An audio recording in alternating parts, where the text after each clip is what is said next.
talent. It's a word we associate with people that amaze us in what they do. And like many things in the creative world, talent is sometimes a concept that is misconstrued. Nobody is born with a magical ability granting them a niche skill, such as painting, tap dancing, playing the violin, first-person shooter godhood.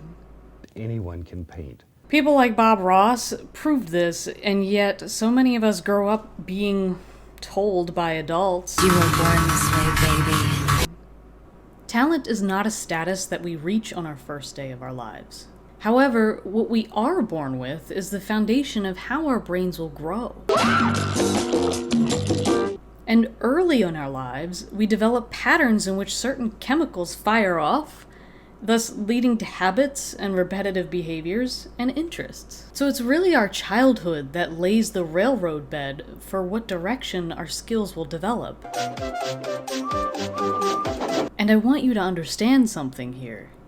That childhood doesn't have to be the end of that development. Talent is defined as something expert, masterful, brilliant. It takes time to build upon that and become an expert, above and beyond. By the power of Grayskull! So when we say someone is talented, what we're actually saying is, this person has put an obsessive amount of time into becoming good at this.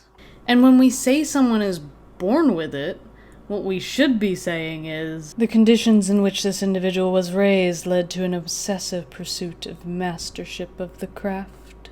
Maybe that was a little over the top, but it's the truth. Understand that putting an obsessive amount of time into something is also a lot.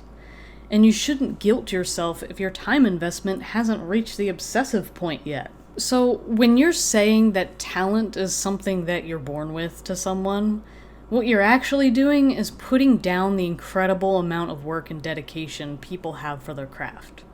So don't do that, and stay rad.